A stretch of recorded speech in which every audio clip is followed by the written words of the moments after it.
सारे देवतेगण आज भगवान के शरण में गए, भगवान की प्रार्थना की। हे भगवान अविक्रियम सत्यमनंतम आद्यम, हे अविक्रियम, हे सत्य, हे आदि, हे अनंत। भगवान प्रकट हुए। भगवान ने देवताओं से कहा कि हे देवों, तुम मद होकर के मनुष्य की तरह अहंकार में पड़े हो। जिस प्रकार से इंसान अपने घमंड में के कारण से, घमंड के कारण से अहंकार में रहता है, इसी प्रकार से तुम लोग भी हो। जब अपना कार्य हो ना तो शत्रु से भी संधि करनी चाहिए। अरे अपना कोई कार्य हो तो दुश्मन से भी मित्रता भाव करना चाहिए। जैसा कोई शादी हो, विवाह हो और कोई तुम्हारा दुश्मन हो तो उसको भी निमंत्रण देना चाहिए। कार्य है, विवाह है, सबका होता है। आज हमारा, कल किसी का, परसों किसी का, ये तो संसार की रीति है। इसलिए इंसान हो, देवता हो, ऋषि मुनि हो, सब एक तरह है। सूर्य नर मुनि सबके आहरीति। सुर देवता, नर यानी मनुष्य, ऋषि मुनि सबके आहरीति। क्या रीति है? स्वार्थ लागे करे सब प्रीति। अपने स्वार्थ के लिए कुछ भी कर सकते हैं। अपने स्वार्थ के लिए किसी से भी प्रेम कर सकते हैं। भगवान ने कहा कि हे देवो, तुम समुद्र मंथन करो, अमृत का कलश निकलेगा, उस अमृत को पियो और चिराग बनो। आज देवता, सभी देवता खुश हो गए। दानवेंद्र बलि के पास पहुंचे। बलि के पास सारा निमंत्रण, सारा विशेषताएं सुना ली।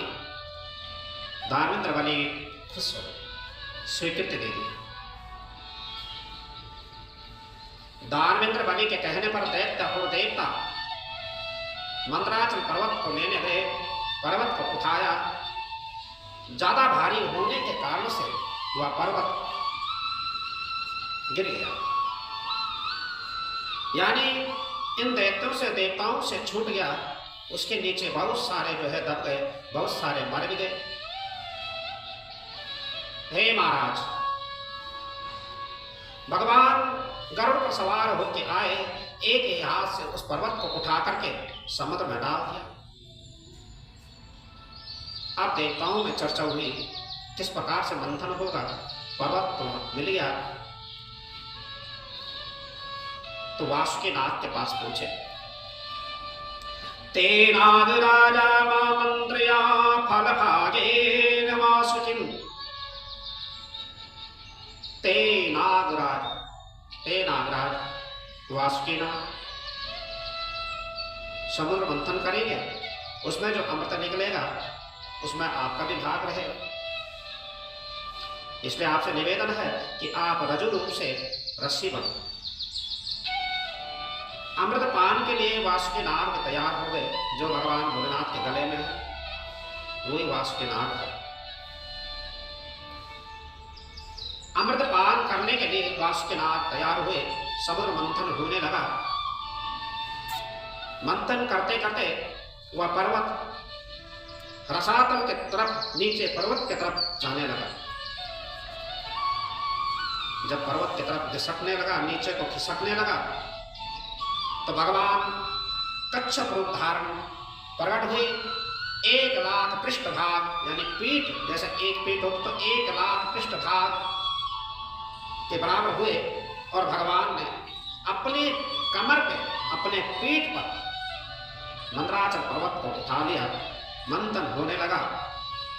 भगवान के कमर में पीठ पर खुजली सी होती है और वासुकीनाग की सांस निकलती। सांस निकलने पर सारे दैत्य जो है अचेत हो गए। दैत्य जब अचेत होते हैं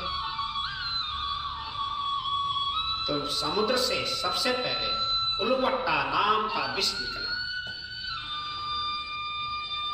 जब जहर को देखा, विष को देखा तो क्या करे? तो भगवान के शरण में, भोलेनाथ के शरण में पहुंच गए। हे भोलेनाथ, हे भगवान, देव देव महादेव, भूतपन्न भूत भगवान। देवों के देव महादेव, भूतात्मना भूत भगवान, हे भूतात्मन, त्राहिना शरणापन्ना, आपके शरण में आए हैं। त्रायमाम शरणपन्न, आपके शरण में आए हैं। क्यों आए हैं? त्रैलोक्यम दहना द्वेषा, ये जो जहर निकला है प्रभु, जो विष निकला है, त्रिलोक्य दहना द्वेषा, तीनों लोगों को दहना यानी जला रहा है। भगवान भोलेनाथ जो है प्रसन्न हुए। प्रसन्न होकर के देवताओं का कार्य सिद्ध करने के लिए भगवान ने उस जहर को पिया। उस विष को भगवान भोलेनाथ ने पिया, अपने कंठ तक ही रख लिया और जो बूंदे नीचे टपके, सर्प वगैरह, बिच्छू वगैरह विषीले जीव उत्पन्न हुए। भगवान का पूरा कंठ जो है नीला पड़ गया। जब से भगवान का नाम नीलकंठेश्वर महादेव भी पड़ गया। हे राजन, मंथन के समय में कामधेनु नाम की मां गौ माता निकलती है। गौ माता तो ऋषियों ने ले ली। उसके बाद उच्ची सर्वा नाम का अश्व यानी घोड़ा निकलता है। सर्वा नाम का अश्व यानी घोड़ा निकलता है। वह अश्व दानवेंद्र बलि ने लिया। कौस्तुभ मणि निकलती है। भगवान ने स्वयं ही अपने आप वह मणि ले ली। मां लक्ष्मी ने पीत वर्ण के लिए, अपने पीत वर्ण के लिए देखा कि यहाँ पर सारे जो है आज इकट्ठे हो रखे हैं, तो कौन इनमें से जो है मेरे वर्ण के लिए योग्य होगा। तो देखा, सबसे पहले दुर्वासा महाराज को देखा। दुर्वासा महाराज तो तपस्वी है लेकिन क्रोध अधिक है। और उसके बाद माता ने शुक्राचार्य देवगुरु बृहस्पति को देखा। दोनों ज्ञानी है परंतु आसक्ति से विशेष है। मां लक्ष्मी ने ब्रह्मा और चंद्रमा को देखा। बड़े हैं लेकिन सुंदर भी है, बड़े भी है, काम पर जय भी है। भगवान स्वयं भोलेनाथ को देखा। काम विजय है लेकिन जगदीश्वर है, सबके ईश्वर है।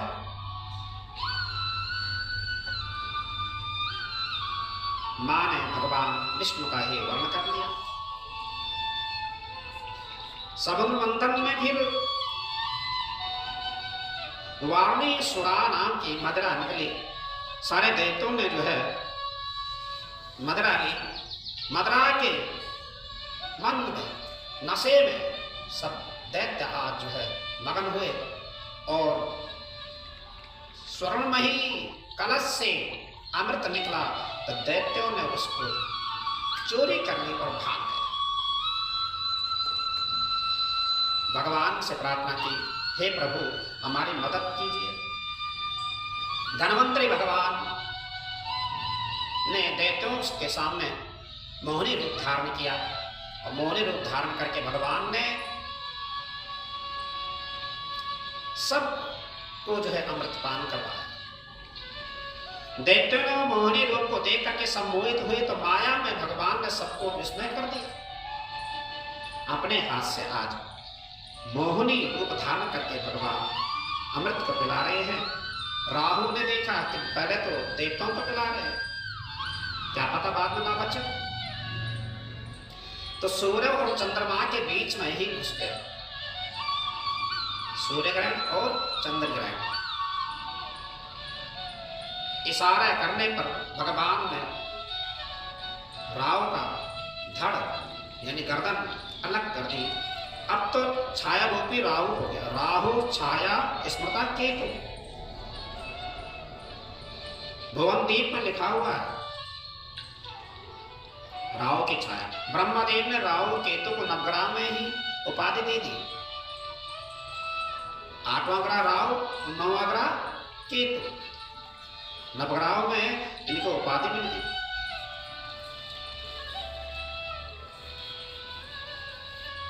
भगवान भोलेनाथ ने भगवान से कहा कि हे प्रभु, आपने मोहिनी रूप धारण किया, लेकिन मैंने तो देखा नहीं, कैसे लगते हो आप मोहिनी रूप में। भगवान ने मना किया, बोले बाबा नहीं मानते। तो बाद में मोहिनी रूप धारण किया। मोहिनी रूप धारण किया भगवान ने। भगवान भोलेनाथ जो काम पर विजय प्राप्त कर चुके हैं, वह आज भगवान के मोहिनी रूप धारण को देख करके स्वयं भी मोहित हो गए।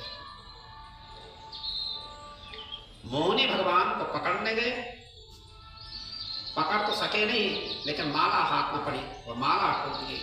भगवान अति उत्तेजित हुए भोलेनाथ, तो भगवान के तेज जो है निकला, तो जहां जहां तेज के छींटे लगे वहां वहां सोना और चांदी के खजाने में उत्पन्न हुए।